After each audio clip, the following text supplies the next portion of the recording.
Train की रफ्तार से पता चल जाता है कि देश किस रफ्तार से दौड़ रहा है। रेल का सफर बता देता है कि देश का विकास कैसा हो रहा है। रेलवे नेटवर्क को देखकर अंदाजा हो जाता है कि देश की अर्थव्यवस्था कितनी मजबूत है।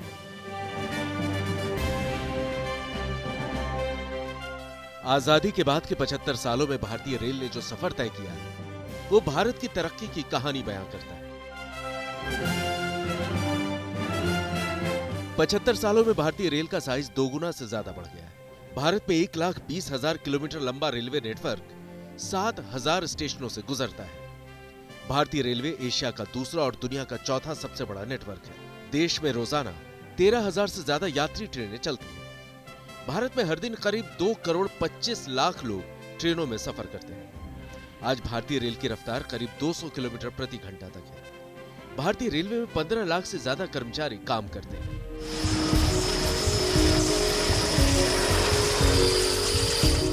भारतीय रेल का सफर बताता है कि भारत ने विकास की पटरी पर अच्छी दौड़ लगाई। 1947 के आजाद भारत में भाप इंजन से शुरू हुआ रेल का सफर अब बुलेट ट्रेन चलाने के सपने के बेहद करीब जा पहुंचा। सबसे ज़्यादा बदलाव आप देखेंगे सेफ्टी में हुआ है। सेफ्टी से मेरा मतलब ये है कि पहले लकड़ी के डब्बे हुआ करते थे और आपको स्टेनलेस स्टील के डब्बे मिल रहे हैं, और अब जो है वंदे भारत ट्रेन आ रही हो तो और ज़्यादा सेफ्टी के हिसाब से है। तो ओवरऑल देखिए, पटरी पहले जो है लकड़ी के स्लीपर पे चला करती थी, छोटी लाइन की पटरी थी, खटखट खटखट आवाज़ आया करती थी, वो सब चीज़ ख़त्म हो चुकी है। कंक्रीट स्लीपर्स आ चुके हैं।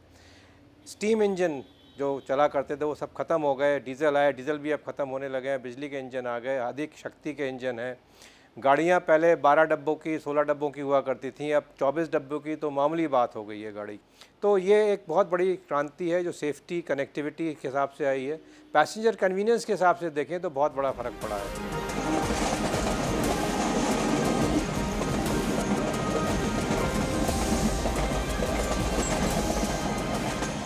15 अगस्त 1947 को जब देश आजाद हुआ तो अमेरिका ने भारत को एक स्टीम इंजन गिफ्ट किया था। ऐतिहासिक मौके को देखते हुए इस इंजन का नाम आजाद रखा गया, जो कि आज धरोहर के रूप में भारत की आजादी का प्रतीक बना हुआ है। लेकिन जैसे जैसे समय गुजरा, भारतीय रेल का चेहरा और चाल दोनों बदल गए। स्टीम इंजन के बाद डीजल के इंजनों ने देश की रफ्तार बढ़ाई। इसके बाद बिजली से दौड़ने वाली ट्रेनों ने भारतीय रेल की रफ्तार अब 200 किलोमीटर प्रति घंटा के करीब पहुंचा दी।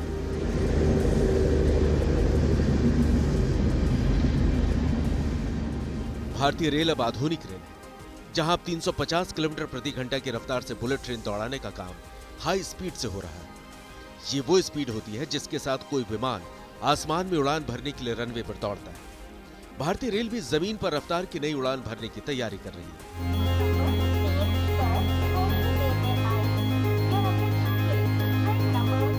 दरअसल भारत में अभी तक ऐसी कोई ट्रेन नहीं जो हाई स्पीड की कैटेगरी में आती है। देश में अभी सबसे तेज दौड़ने वाली ट्रेन वंदे भारत है, जो कि सेमी हाई स्पीड ट्रेन की कैटेगरी में आती है। हाई स्पीड ट्रेन की औसत स्पीड 200 किलोमीटर प्रति घंटे से ज्यादा होनी चाहिए। अभी भारत में सबसे ज्यादा स्पीड से दौड़ने वाली ट्रेन वंदे भारत है। वंदे भारत ट्रेन की स्पीड 180 किलोमीटर प्रति घंटा है, जिसे 200 किलोमीटर प्रति घंटा तक किया जाना है। हालांकि प्रधानमंत्री मोदी देश को पहली हाई स्पीड ट्रेन का तोहफा देने की तैयारियों में जोर शोर से जुटे। उन्होंने न्यू इंडिया के लिए बुलेट ट्रेन का सपना देखा है, जिसके 2026 तक पूरा होने की उम्मीद है। इसके लिए 14 सितंबर 2017 को प्रधानमंत्री मोदी और जापान के तत्कालीन प्रधानमंत्री शिंजो आबे ने गुजरात में हाई स्पीड रेल नेटवर्क बनाने के लिए आधारशिला रखी थी। प्रधानमंत्री मोदी के इस ड्रीम प्रोजेक्ट के तहत अहमदाबाद मुंबई के बीच बुलेट ट्रेन के लिए हाई स्पीड रेल नेटवर्क बनाया जा रहा है। 508 किलोमीटर लंबे प्रोजेक्ट को पहले दिसंबर 2023 तक पूरा किया जाना था। जमीन अधिग्रहण और कोविड की वजह से प्रोजेक्ट की डेडलाइन बढ़ाई गई। गुजरात में 61 किलोमीटर लंबा प्रोजेक्ट का पहला फेज अब 2026 तक पूरा किया जाना है। प्रोजेक्ट का गुजरात में आने वाला बाकी हिस्सा 2028 तक पूरा होने की उम्मीद है। 1 लाख करोड़ से ज्यादा की इस प्रोजेक्ट में 81% फंडिंग जापानी एजेंसी की है। बुलेट ट्रेन से देखिए दो चीज़ें समझ लेनी चाहिए। बुलेट ट्रेन एक अलग से तकनीक है। जितनी अभी आप ट्रेन चलते हैं उससे कोई रिश्ता नहीं है बुलेट ट्रेन का। बुलेट ट्रेन की अपनी अलग कॉरिडोर होगा, अपना अलग गेज होगा और अपने अलग पूरे सभी कुछ कंट्रोल सेंटर सब कुछ अलग होगा। उसकी संस्था ही इसलिए अलग बनानी पड़ी और ये जापानीज़ टेक्नोलॉजी शिनकानसेन से लेकर प्रधानमंत्री जी लेके आए हैं यहाँ पे। तो एक ज़बरदस्त तकनीकी उछाल आपको रेल सेक्टर में मिलने का एक नया, ये जैसे कहते हैं एक नया रेल युग शुरू हो जाएगा जो आप हाई स्पीड देखेंगे।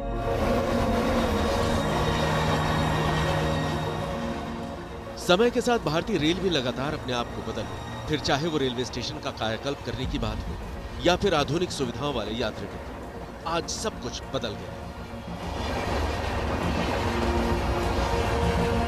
खास तौर पर मोदी सरकार के पिछले 8 सालों में रेलवे में ट्रेनों में बड़ा बदलाव देखने को मिला। ट्रेनों की स्पीड बढ़ गई, यात्रियों की सुविधाओं पर विशेष ध्यान दिया गया और कोशिश रेलवे की तरफ से की गई कि हाईटेक रेलवे को किस तरीके से बड़े बदलाव के साथ यात्रियों के लिए सुरक्षित रखना है, इस पर विशेष जोर दिया गया। जब देश आजादी के 75 साल पूरे होने के मौके पर आजादी का अमृत महोत्सव मना रहा है, तो इस खास मौके पर भारतीय रेलवे ने अपने नए सफर की शुरुआत करने की तैयारी शुरू कर दी। रेलवे तेजी से 75 नई semi high speed Vande Bharat ट्रेनें बनाने में जुटी है। ये ट्रेन पूरी तरह स्वदेशी है और इसे चेन्नई में इंटीग्रल कोच फैक्ट्री में तैयार किया जा रहा है। इन ट्रेनों को अगस्त 2023 तक यात्रियों के लिए शुरू किया जाएगा। इस बात का ऐलान खुद प्रधानमंत्री मोदी लाल किले की प्राचीर से कर चुके हैं। प्रधानमंत्री मोदी ने कहा है कि देश में मनाए जा रहे आजादी के अमृत महोत्सव के दौरान 75 वंदे भारत ट्रेनें देश के अलग अलग हिस्से को जोड़ने का काम करेंगी। 75 सप्ताह तक चलने वाला आजादी का अमृत महोत्सव 12 मार्च 2021 से शुरू हुआ है और ये 15 अगस्त 2023 तक मनाया जाएगा। तो हमें इस देश को सबसे ज़्यादा खुशी इस बात की है कि हमारे देसी इंजीनियर्स ने आईसीएफ में और एक तरीके से अपने संसाधनों से इस वंदे भारत को बनाने का काम किया। इसमें एक और लाभ हुआ कि जिस वंदे भारत को जो है वो 600-700 करोड़ रुपए में लेने की बातचीत चल रही थी, वो घट करके जो है वो करीब 100 करोड़ में आ गया। तो एक तरीके से हमको आर्थिक तौर पर भी फायदा हुआ। वंदे भारत ट्रेनों के अलावा अगले 3-4 सालों में 400 नई ट्रेनों को भारतीय रेल सेवा से जोड़ा जाएगा। उन्होंने ये भी जानकारी दी है कि वंदे भारत ट्रेन के 2 नए वर्जन जल्द ही लॉन्च किए जाएंगे, जिनकी स्पीड 200 किलोमीटर प्रति घंटा से भी ज्यादा होगी। रेल मंत्री के मुताबिक रेलवे ने सर्विस को और बेहतर और तेज बनाने के लिए 150 स्टार्टअप को अपने साथ जोड़ा है, जो कि नई रिसर्च और इनोवेशन पर काम कर रहे हैं। इन स्टार्टअप को रेलवे की तरफ से 1.5 करोड़ तक की आर्थिक मदद दी जा रही है। इसके अलावा देश में पिछले 10 सालों में ऐसे कई बड़े प्रोजेक्ट शुरू हुए हैं जिनका फायदा आने वाले 4-5 सालों में मिलना शुरू हो जाएगा। ये प्रोजेक्ट रेलवे के बजट में इतने बड़े हैं कि इनसे देश की आर्थिक ताकत और ज्यादा मजबूत होगी। इसमें सबसे बड़ा प्रोजेक्ट है डेडिकेटेड फ्रेट कॉरिडोर, जिसके लिए स्पेशल रेलवे लाइन बिछाई जा रही है। इस रेल लाइन पर मालगाड़ियां 100 किलोमीटर की रफ्तार से दौड़ेंगी और 13,000 टन का लोड ले जा सकेंगी।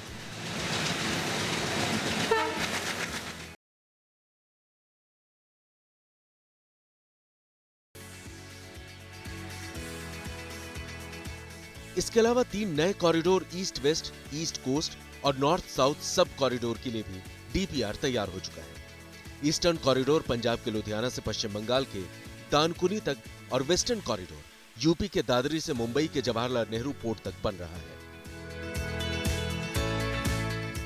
ईस्टर्न कॉरिडोर करीब 1839 किलोमीटर लंबा और वेस्टर्न कॉरिडोर 1499 किलोमीटर लंबा है। फ्रेट कॉरिडोर बन जाने से एक तरफ जहां देश के एक हिस्से से दूसरे हिस्से में माल की ढुलाई करना आसान और तेज हो जाएगा, वहीं दूसरी तरफ जरूरत पड़ने पर भारतीय रेलवे को ज्यादा यात्री ट्रेनें चलाने में भी सुविधा मिलेगी। जो कल्पना की जा रही थी कि हम जब भी हमारा डेडिकेटेड फ्रेट कॉरिडोर चालू हो जाएगा तो इसमें हम तमाम मालगाड़ियों को फ्रेट ट्रेन्स को ले जाएंगे, तो उससे हमें जो है वो हमारे जो पैसेंजर गाड़ियाँ चलती हैं उनके लिए कुछ जो है वो रूट अवेलेबल हो जाएगा। उम्मीद कब तक है पूरा होने? अब अभी तो वो कहते हैं कि दिसंबर 2025 तक पूरा हो जाएगा, लेकिन ये तभी पूरा होगा कि जब भूमि आवंटन का जो मामला बंगाल में फंसा हुआ है, कुछ जगहों पर झारखंड में फंसा हुआ है, एक आध जगह पर बिहार में भी फंसा हुआ है, वो पूरा हो जाएगा। भारतीय रेलवे का एक बड़ा प्रोजेक्ट कश्मीर से जुड़ा है। कश्मीर को देश के बाकी हिस्सों से रेल नेटवर्क के जरिए जोड़ने वाले Udhampur Baramulla rail link project पर काम चल रहा है, जो कि 2023 तक पूरा कर लिया जाएगा। इस प्रोजेक्ट के कुल 272 किलोमीटर का 161 किलोमीटर हिस्सा पहले ही पूरा किया जा चुका है। उधमपुर कटरा के बीच रेलवे लाइन का काम जुलाई 2014 में पूरा कर लिया गया, जबकि काजीकुंड से बारामूला के बीच 118 लंबे रेलवे ट्रैक को अक्टूबर 2009 में शुरू कर दिया गया। इसके बाद बनिहाल काजीकुंड के बीच 18 किलोमीटर लंबा रेल मार्ग जून 2013 में शुरू किया गया। इन 3 ट्रैक का काम पूरा होने के बाद उधमपुर से कटरा और काजीकुंड से बारामूला के बीच रेल सेवा जारी है। उत्तराखंड में चारधाम की यात्रा को आसान बनाने के लिए रेलवे ने प्रोजेक्ट पर काम करना शुरू कर दिया है। ऋषिकेश कर्णप्रयाग परियोजना 2024-25 तक पूरी हो जाएगी। ऐसे में रेलवे इस बात पर भी प्रयास कर रहा है कि आने वाले दिनों में लद्दाख तक ट्रेन चलाई जाए। उसको लेकर लगातार उत्तर रेलवे ने काम करना शुरू कर दिया है।